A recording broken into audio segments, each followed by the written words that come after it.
So now we're finally out of the Sonic miniseries that was a precursor to the actual comic. Now, finally, we get to start issue 1, which was an enjoyable read, even if it has forced jokes and plot holes, or at least times where I thought, oh, that's weird.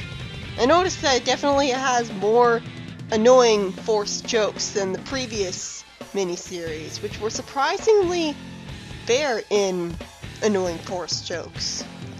The plot summary is this. The very first thing you see is the sight of Eggman strangling Sonic. Granted, it's just a piñata that resembles him, but still! His tongue's green and everything. This is a really morbid image for a part of the comic where it's actually pretty lighthearted. Eggman gets furious at a robot bringing him a potted plant and beats him up for it. Seriously, what is his problem with plants? Did he get poisoned by something nature-related as a kid? Did he go on a particularly bad camping trip? They never actually bothered to explain why he hates nature to a cartoonishly strawman degree. It stretches suspension of disbelief, to be honest. Like, seriously, nobody is that bad. Anyways, the plant wraps around the inexplicably talking crab meat robot, and the beaten up SWAT bot reveals to Eggman that the plant is actually a mechanical plant with a stupid name. Kaidzu, what is that? Kudzu? Oh, it's Crudzu. I misread the A as an R at first. Stupid font. I think the font for the robot text is actually more square-like. You can really tell with the C's. It makes it a little harder to read, which is obviously a terrible thing. Was it making the text boxes differently shaped enough? But back to what I was going to say. I'm surprised this disguised attack robot isn't something Eggman himself built or came up with. How is it that he's the boss and mastermind of everything, and yet this is news to him? Does he have robots that are allowed to come up with new ideas and machines for him? Guess so. I mean, it'd make it more convenient. It's just kind of weird. You never see Eggman being given his evil invention of the week by someone else in the games. Already that's more creative. And again, the font sucks here. I misread deserves how he digs a trench, and I had to really quickly reread it a few times to realize it was actually saying observe and not deserve. So basically, Eggman decides to take credit for the idea while throwing the SWAT bot in the garbage disposal or whatever, and threatening the Burrow bot into keeping it a secret. First of all, notice this earlier. Does Eggman have super strength or something? Are his hands and feet actually made of metal? I mean, it would explain the metal mouth insult earlier. Because otherwise, I don't see how he can beat up a SWAT bot so effortlessly, knocking it into the metal floor and everything. I guess he does then, and that's supposed to make him look threatening. But it doesn't look like it. And two, he's blatantly wasting minions here. But I guess it's justified in this case since he probably has a factory with an automated process that can produce millions of SWAT bots effortlessly. So he doesn't really lose anything from destroying SWAT bots, especially since his robots are programmed to be loyal to him anyways. Otherwise, I'd call this minion wasting as an absolutely idiotic move from any villain. Why does he waste time roboticizing people when he has so many other robots anyways? For the evils, I'm guessing. He's not really a well thought out character, he just does evil things for the evils. Like, you have Eggman in the games not roboticizing people, and the only thing that it loses is it's slightly less dark and edgy. So it's also less getting invested. But anyways. Hey, he's right! Why is she discussing military strategy with someone other than the military leader? Sonic's not exactly going to have some expert advice. I'm guessing it's because she's supposed to have a crush on him for some reason as implied in later issues, and because she just doesn't like talking with Antoine very much. This is also a pretty natural way to introduce to the fans the name of this character, with him mentioning his name in his thought bubble as an expression of his egoism. Except this was actually a name that was told to you in the miniseries earlier. But, you know, there are probably some people who would have started out the comic with this comic. It doesn't make any sense that he's sighing in his thoughts, or that someone who's not a native English speaker is thinking in English. But it's all there for the purpose of communicating to the reader. What does Sally mean by double matted? Seriously, I have no idea what double matted means. I've never heard that before. And since even I've never heard that before, an adult for that matter, it doesn't really make sense that would be in a kid's comic. I don't really like Sally's design here. Black hair doesn't really suit her. She looks better aesthetically with red hair and clothes. And I hate how Sonic's eyelid isn't the same shade of blue as the rest of his fur. How hard was it to not make that mistake? It doesn't look too well drawn in general, honestly. The comic at this point has kind of ugly art to it, but I don't really care about looks. It has its own charm to it, so I won't harp on it too much. In fact, don't expect me to talk about the way the comic looks at all, unless it's vitally important. I'm so jealous. You can't just have the characters say how they feel. That makes me feel angry. Why is he suddenly talking out loud anyways? And again, I mentioned this the last time I looked at this comic, but I hate the Ant short form of Antoine. And any short form that isn't Chwan for that matter. But Ant especially, it's like they're calling him a bug. And that doesn't make sense since he bugs them, but I doubt that was the intent. Chwan just sounds better. More, I don't know, friendly. At least Sally has the good sense of finally think to ask Antoine for his advice on the matter. I didn't think she ever would. It feels insulting to my intelligence that I'm expected to believe that he just doesn't hear his friends loudly calling his name. Does thinking make you go deaf or something? And again, thinking out loud. The Burrowbot's thought responds to what Antoine's saying because he decided to say his thoughts out loud. Basically, Antoine leaves the hideout all alone because he wants to get a flower to make Sally like him more. Well, this doesn't do a good job showing that he's not as competent as you'd expect the military leader of Green Fighters to be, though. You'd think that the lack of muscles and young age would make that obvious enough. But still, this was a pretty stupid move. Naturally, Antoine screams for help, and Sonic wants to see what's going on. The comic book's still called Sonic the Hedgehog, isn't it? I cringe a little at that line. This is the first instance of a forced joke in the comic series in general. The miniseries might not really count to this point. It's breaking the fourth wall for the sake of breaking the fourth wall. Why bother trying to get you immersed in the story then? Especially since they already have a joke anyways with the amusing image of Sally being pulled by Sonic out of the base. I'm willing to believe that it's not going to hurt her being pulled at that speed because, I mean, it's a cartoon, I guess, and she's a Mobian, so maybe she's safer. Okay, it does make sense that Sonic would have a hard time speaking in this instance. Entwined and Antoine, both having Twa in it, would be a bit hard to say really close together in a panic, but this joke is kind of out of place considering something dangerous is happening. All it does is water down the tension of the scene. Antoine's in a dangerous situation here, and yet they still think it's the right place for a joke. It's like Chip in Sonic Unleashed, taking the tension and watering it down. I guess that he's not supposed to be a character you're meant to really care about, so maybe that was the point. But still, I'm surprised Antoine is telling them to go on without him here. This is probably meant to establish that even though he's a team coward, he still cares about his friends, even if they treat him like crap. So he's not the type to tell them to risk their lives just to save him, because even though he's scared for his life, the thought of his friends also being in danger still scares him more. It's a good establishing character moment for him, showing that he's not a dirty coward, just a coward. Not even that necessarily. Honestly, he's just reacting like any normal person would in dangerous situations. In fact, that's kind of the problem I have with calling Antoine a coward in general. He's only a coward compared to the rest of the main characters, when really he's the only one reacting realistically like any normal human being would. Well, the other characters are just supernaturally brave. Not here, though. Sonic and Sally are clearly pretty scared. At first, I thought it was out of character for Sonic saying this line, since while he is egotistical enough to refer to himself in third person here, okay, I guess he really is really prideful about his hero reputation. But it just sounds way too corny for someone who's supposed to be cool, like more like something Superman would say. It's not really an attitude thing, it's more like something straight out of the Care Bears. I never leave a friend behind. But the rest of his lines kind of make up for it, since he admits, characteristically, that just like I was expecting, he doesn't consider Antoine to be his friend. And I like how Antoine reacts realistically to this instead of not saying anything to it at all, being annoyed by it. Though he's so panicked right now that it would make sense if he didn't say anything. Sonic uses his spin dash to free Antoine of the plant's grip, and carries him into the base in a hurry since the other plant robots are still attacking them.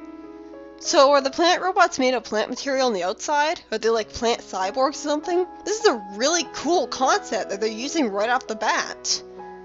I don't like Sonic saying the Ant-Man though. It sounds like an awkward forced attempt at a reference to an obscure superhero. Not like something Sonic would actually say, more like a reference by the writers. And I like how Sally not only slaps that plant away, being proactive as a female character, don't get used to that. She also warns him that he has to get inside quick, or else the plants will actually follow them into the base. It's another good establishing character moment, which hurt with her being the smart, responsible leader character. Another forced joke, woohoo. Why would Rotor ever think this? He's clearly tied up in the vine to the point of being unable to use his arms.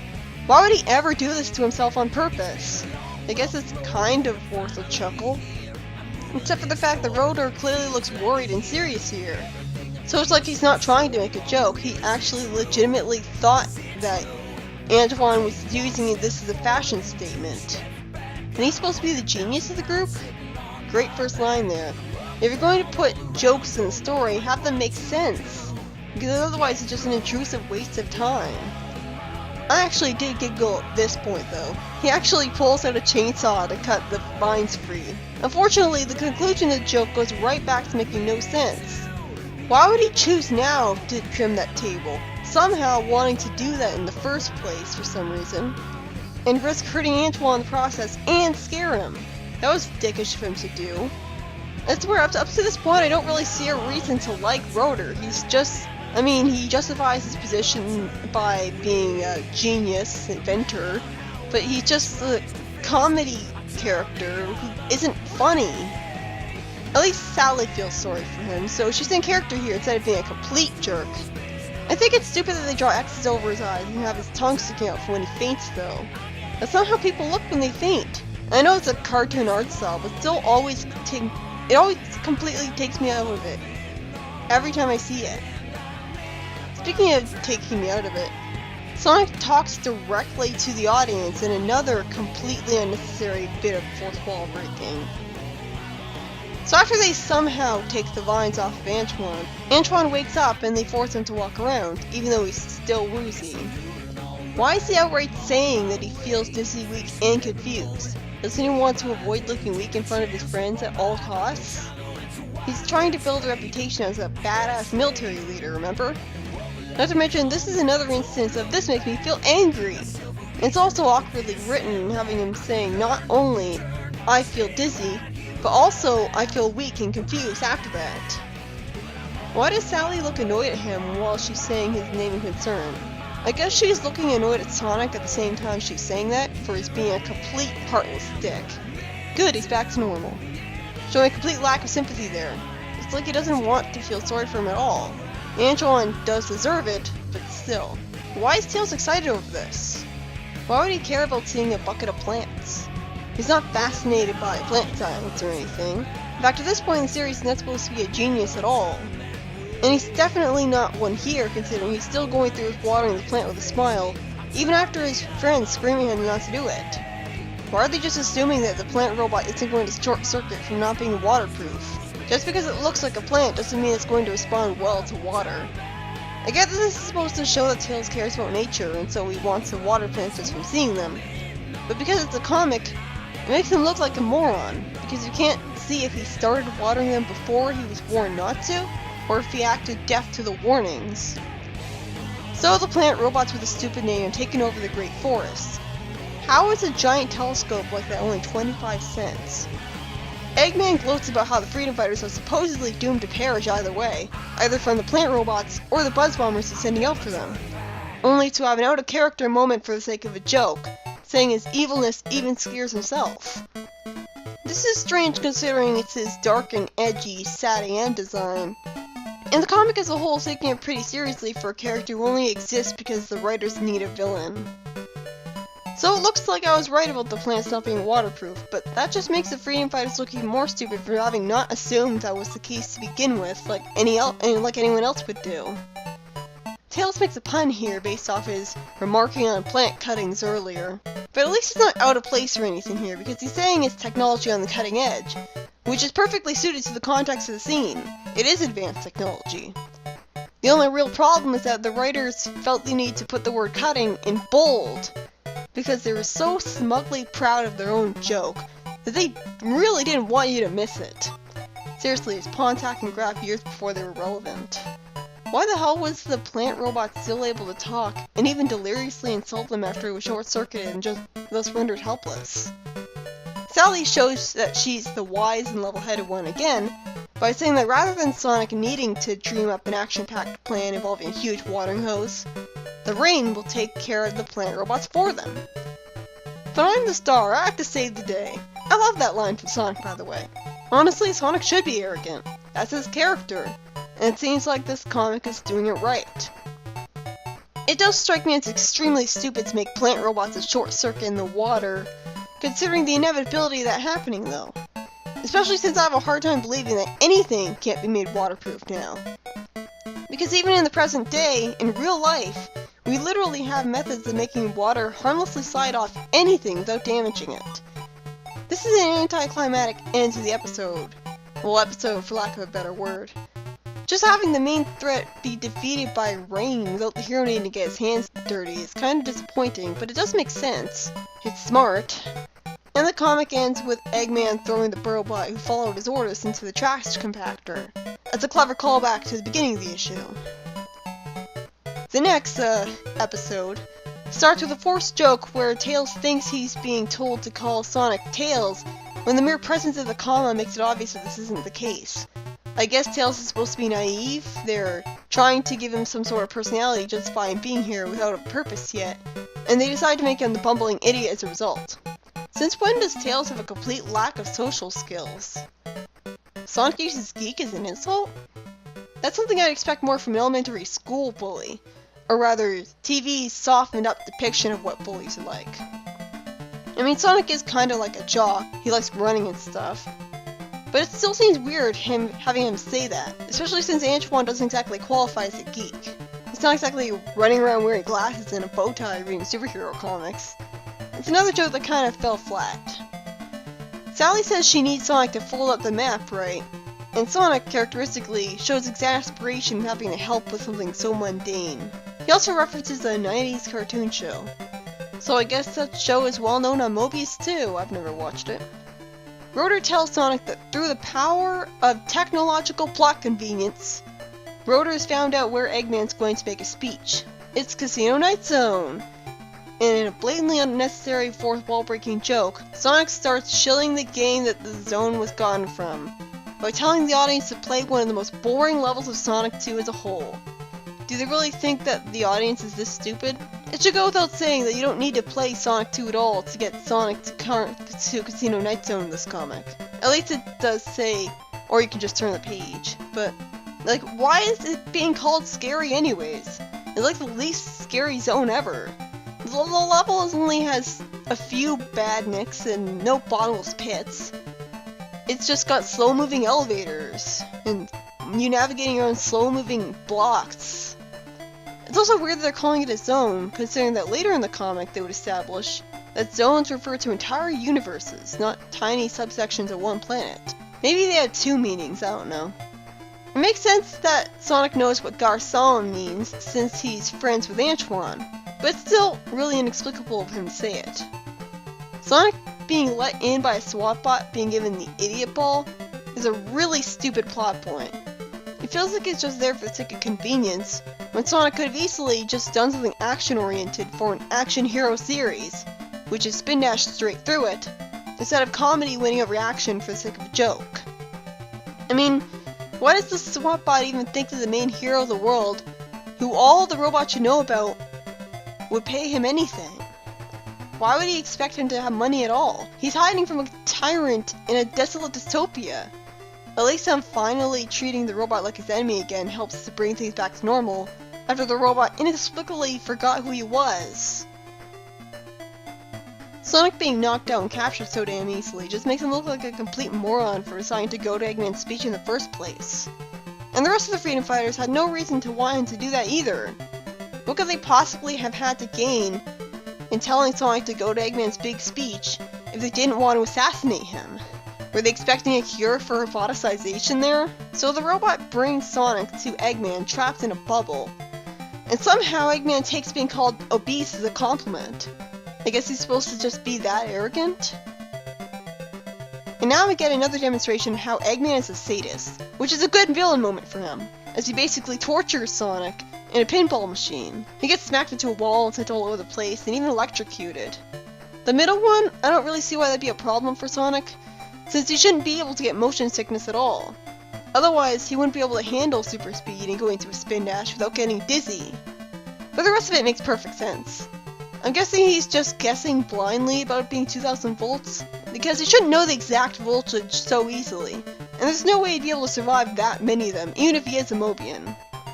So the robot tells Eggman that someone won 50 cents at the casino, calling him fat again since apparently robots are programmed to think that's a compliment. So someone won money at Eggman's casino. Why would someone ever bother going to a casino run by Eggman? That's pretty dumb. It should be obvious that he's not going to let anyone win money. So, and logically, his casino shouldn't be programmed to give out any money at all then. So Sonic is given a huge lucky break here for the sake of convenience.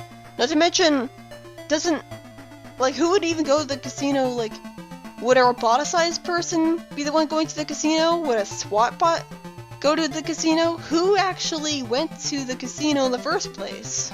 I really like how they were smart enough to think that it's too small of a space for Sonic to curl up into a ball for a spin dash. Why it's called a Sonic spin, I have no idea. And I like how he's forced to use cleverness and ingenuity to escape, cutting through the glass with his sharp spines. I'm also impressed that Sonic actually knows what the word alliteration means, or even how to pronounce it. He always struck me as more of a street smart kind of guy. So he probably learned that word from Boomer. Or Rotor. Boomer is his prototype name right now. And it makes sense that Eggman's distracted by just mentioning food, considering his size. And the fact that they don't overuse this type of joke is very impressive. They could have easily turned him into Chip. So, I'm confused. Exactly what happened here? Sonic got his sharp spine to stick out of the glass bubble and used that to tear apart the pinball machine, but I'm still not sure how the bubble he was in just magically disappeared. And the bomb that Sonic found off-screen to blow up Casino Night Zone, which looks something like it did in the games, by the way, comes completely out of nowhere. But it does make for a somewhat satisfying-looking conclusion. So, was that it? I'm really glad they included something from the games into the comic in a really original way, but it's so unlike the level in the game, being an actual casino with a pinball torture machine in it, that it's clear that they only named it Casino Night Zone for the sake of a reference. I do like how they incorporated a casino into the comics at all, though. And since there's only one casino in the Sonic series at that point in time, what else could they have called it? People would have thought it was a boring, bland missed opportunity if they didn't call it Casino Night Zone. So the episode ends with another clever callback to the start, by Sonic being asked to open a child-proof cap for Antoine. I'm surprised it's Antoine and not Tails who's struggling with it. That's actually a lot better. Tails is still being treated like a stupid, naive kid here. This time it's very justified. Rotor really did sound like he wanted to gamble there. It just doesn't make any sense that a kid would have the responsibility to arbitrarily say no to gambling just because he's young. As opposed to, it being because gambling is a stupid way to lose money. And the issue ender has Rotor pointlessly giving out awards to his friends. Although it does work to emphasize the close friendship between all of them that they joke around like that. Like he's giving out awards to show that he appreciates them. So that's sweet, I guess. You'll notice that I said that there's a lot of things that impressed me about this issue. So, even though I'm going to nitpick and point out a lot of flaws in these comics, I'm also going to point out all the good things too, no matter how minor they may be.